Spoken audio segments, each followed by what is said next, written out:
¿Alguna vez te has preguntado cómo es un agujero negro? No qué contiene ni cómo funciona, sino ¿cómo es? Esa fue la pregunta que me hizo una noche cualquiera, y lo que ocurrió después, bueno, todavía me cuesta explicarlo. Pero no estoy aquí para convencerte de nada, estoy aquí para contarte una historia. Hola a todos, de nuevo los saluda Ricardo, espero se encuentren muy bien. En los capítulos anteriores, Pollux ya nos hablaba un poco de Logópides, del tiempo o del ordo, como él lo denominaba. Nos hablaba de cerca de la gravedad, nos hablaba también acerca de una constante universal a la cual se podía, digamos, llegar a través o de la masa o del desplazamiento. Y es que este ser en particular me estaba básicamente dando a entender que el universo no se construye desde nuestras intuiciones, que son completamente humanas, sino que se construyen desde relaciones muchísimo más profundas. En caso que no estés familiarizado con alguno de estos conceptos o con alguna de estas ideas que estoy planteando, en la descripción del video voy a estar dejando los enlaces a los anteriores capítulos, donde con toda certeza Pollux ya los debe haber desentrañado o ya de pronto nos debe haber dado algunas ideas acerca de estos conceptos, ¿vale? De adolescente, mientras estudiaba en la universidad, pensaba que las matemáticas eran una especie de verdad absoluta, que de hecho debían existir en alguna parte del universo, casi que esperando a ser descubiertas. Y en este fragmento justamente me atrevo yo a preguntarle a Pollux algo que parecía realmente simple, y es si las matemáticas son efectivamente el lenguaje universal. Sin embargo, lo que Pollux me contó ese día fue algo bastante diferente, como siempre. Me mostró que lo que llamamos matemáticas no son más que una forma quizá muy hermosa, sí, pero muy limitada para poder entender y abstraer nuestro universo. Acompáñenme al siguiente capítulo. De la ciencia y la duda, capítulo 5. Sin dejar pasar la oportunidad, me atreví a preguntar: ¿entonces es lo mismo un metro en la Tierra que en cualquier parte del universo? Hablo del concepto, no de si mide lo mismo o no en otros planetas. Sin ningún titubeo, Pollux contestó: tu pregunta es hermosa en su ingenuidad, y no lo digo con desdén. La ingenuidad es propia del niño, del libre, del que aún se permite cuestionar lo evidente, y la respuesta es no. El metro no es lo mismo en todas las partes, pero la relación en la que se basa sí lo es. El metro humano es una fracción de la distancia que recorre la luz en el vacío. No importa dónde te encuentres, la luz seguirá viajando a la misma velocidad. Civilizaciones distantes, al alcanzar cierto umbral de conocimiento, han definido sus unidades de distancia de formas distintas, pero todas han terminado de una forma u otra relacionándolas con la luz y el tiempo, porque el tiempo y la luz son las únicas constantes en el tejido del universo. Imagina una civilización en un planeta lejano, cuya rotación y traslación son distintas a las de la Tierra. Para ellos, un día podría durar miles de tus días, su forma de medir el tiempo sería diferente, sus unidades arbitrarias. Y sin embargo, si alguna vez intentaran definir la distancia de manera rigurosa, volverían al mismo punto, la luz como referencia. No importa si llaman a esta unidad de distancia sha'ar, cubo o metro, siempre será proporcional a la misma constante.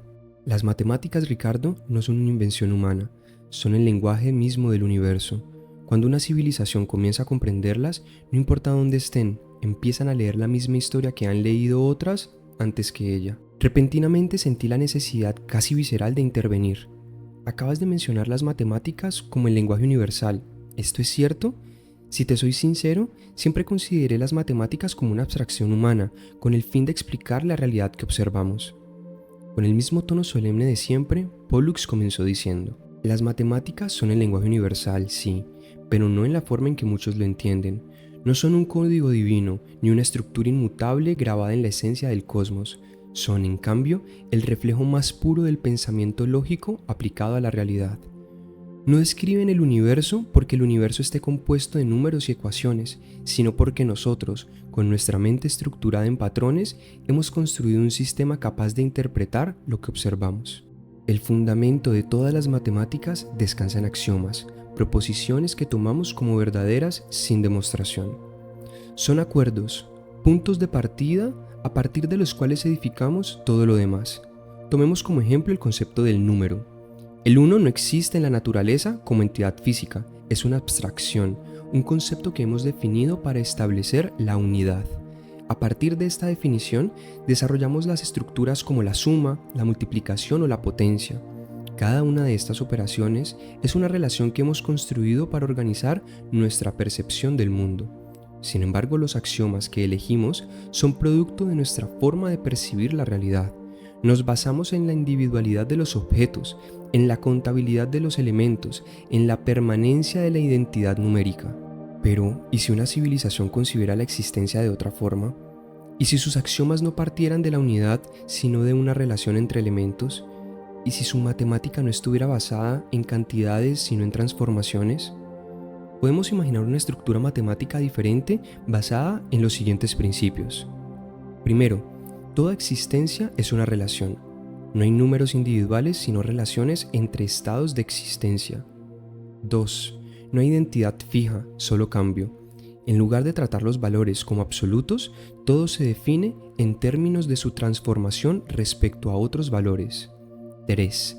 Las operaciones no combinan cantidades, sino estados. En vez de sumar números, estas matemáticas combinan transformaciones de manera análoga como combinamos vectores o funciones. Bajo estos axiomas, una ecuación matemática no es una igualdad estática, sino una expresión de transformación entre estados. Su notación podría no incluir símbolos fijos, sino patrones de flujo, interacciones dinámicas entre entidades. Su equivalente a nuestras operaciones básicas podría no ser la suma y la multiplicación, sino algo que exprese la evolución de un sistema. Espera, ¿me estás diciendo que podrían existir formas matemáticas que ni siquiera podríamos reconocer como tales? La pregunta salió sin filtro, casi como si no lo hubiera pensado. Que, por ejemplo, si encontráramos un texto matemático de otra civilización, quizá no sabríamos lo que es porque su manera de representar las relaciones lógicas sería completamente ajena a la nuestra. Justamente, continuó diciendo Pollux, no porque la lógica sea distinta, sino porque su manera de expresarla podría haber evolucionado a partir de principios radicalmente diferentes. Piensa en cómo las distintas culturas humanas han concebido los números. Algunas antiguas civilizaciones ni siquiera tenían un concepto claro del cero, mientras que otras desarrollaron sistemas numéricos basados en agrupaciones completamente diferentes a las nuestras, a las actuales. Ahora imagina esto llevado a una escala cósmica, donde la mente que ha formulado estos sistemas ni siquiera es humana, ni sigue los mismos patrones de percepción que nosotros. No sabía si continuar preguntando o solo escuchar, sin importarme simplemente hablé. Pero, si su matemática describe el mismo universo, ¿no deberían eventualmente llegar a lo mismo que nosotros, aunque sus signos sean radicalmente diferentes?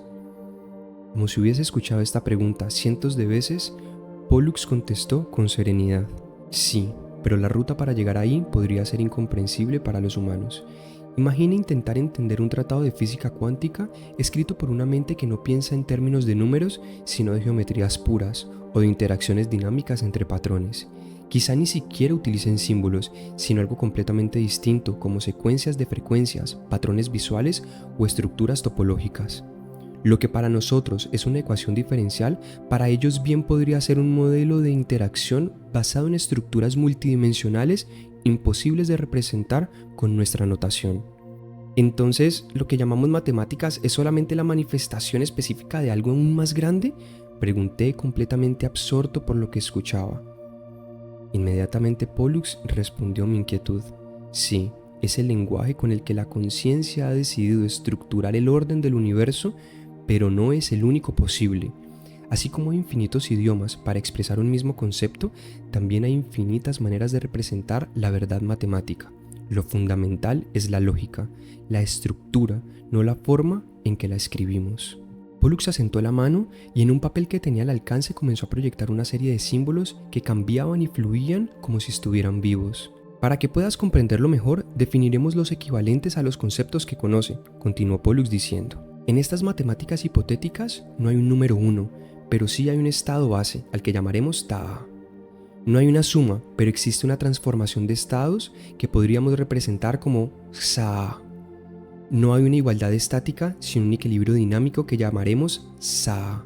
Si quisieras escribir algo equivalente a 1 más 1 igual a 2, podría ser expresado de la siguiente forma. Pollux continuó escribiendo sobre la hoja. Durante algunos segundos, como era usual en esta conversación, me quedé completamente en silencio, asimilando todo lo que escuchaba y veía hasta que volví a tomar la palabra. Espera, quiero intentar entender esto. Ta'a representa un estado base, como si fuera el punto de partida, algo así como el 1.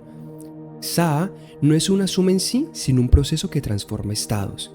Entonces, si coloco un taa dentro de un saa, estoy diciendo que ese estado base va a cambiar de alguna manera. Y cuando pongo dos taa dentro, ¿significa que esos dos estados están interactuando y generando un nuevo estado? Exactamente, respondió Pollux con sosiego. No describimos cantidades, sino relaciones. Lo que llamas dos no es una entidad fija, sino el resultado de una interacción entre dos estados. En este sistema hipotético, cada estado es una consecuencia del anterior, no una suma de unidades independientes. Entonces, si quisiera representar algo más complejo, ¿cómo lo harías? Le pregunté, no con un tono inquisitivo, sino verdaderamente ávido de curiosidad. Pollux señaló la proyección que había dibujado unos minutos antes. Los símbolos comenzaron a transformarse en estructuras mucho más elaboradas y prosiguió. Aquí hay una expresión más avanzada. No es una ecuación como la conoces, sino una representación del flujo de estados. La representación visual se asemeja a una función de transformación, con conexiones en lugar de operaciones aritméticas, mostrando la evolución de un estado a otro. Tuve que cerrar los ojos. Lo que veía no era del todo comprensible. Esto parece una función, le dije titubeando. ¿Es una ecuación de evolución? Sonriendo, como quien ha logrado algo, respondió mi pregunta. Podríamos denominarlo de esa forma, sí. Representa cómo un estado se transforma en otro a lo largo del tiempo, no en términos de valores fijos, sino de interacciones dinámicas. Es un principio tan fundamental como la suma en tus matemáticas, pero expresado en términos de relaciones en lugar de cantidades. Observé los símbolos fluir con una mezcla de asombro y desconcierto. Ninguna ecuación era estática, nunca. Siempre reflejaban estados diferentes en pequeñas proporciones, como si dependieran del momento en que eran ilustradas, pero manteniendo el mismo sentido en forma general. La estructura matemática que Pollux me había mostrado desafiaba toda intuición y me resultaba frustrantemente inalcanzable, pero al mismo tiempo era una de las cosas más bellas que había jamás presenciado. Era como si hubiera vislumbrado por un instante una verdad más allá de mi comprensión, una armonía en la estructura misma del universo. Era casi artístico, era bello, era digno de ser contemplado. Como pudieron ver, este capítulo surge a partir de un momento muy peculiar, en el que le hago la pregunta a Pollux si efectivamente las matemáticas son el lenguaje universal o no. Lo curioso es que él igualmente ya me lo había dicho previamente, o al menos eso creí yo entender, pero esta vez su respuesta fue muy distinta, fue quizá un poco más profunda. Me explicó que las matemáticas, tal cual como nosotros las concebimos o las conocemos, no son más que una abstracción. Básicamente es una manera, quizá muy hermosa sí, pero bastante limitada en la que nosotros los humanos tratamos de expresar el universo a través de secuencias lógicas. Sin embargo, me dijo algo que cambió completamente mi forma de verlas, de entenderlas. Y es que otras civilizaciones bien podrían representar esta misma realidad que nosotros vemos, exactamente este mismo universo, pero a través de lenguajes completamente diferentes, lenguajes que reflejan su manera particular de percibir y de relacionarse con su entorno. Y es justamente en esa diferencia donde radica que los símbolos o las operaciones o las transformaciones que usen no tienen por qué parecerse a las de nuestras matemáticas. A pesar de eso, Pollux intentó tender un puente conceptual entre su forma de entender las matemáticas y la mía. Me mostró cómo en su lenguaje existía un concepto que él denominaba unidad base y lo llamó taa, y luego básicamente cómo estas unidades podían ponerse en relación una con otra a través de transformaciones de estados que él había denominado saa. Y finalmente trataba de explicar cómo todo esto podía llegar a un equilibrio que él denominaba dinámico en un estado de resultados al que básicamente él denominó saa.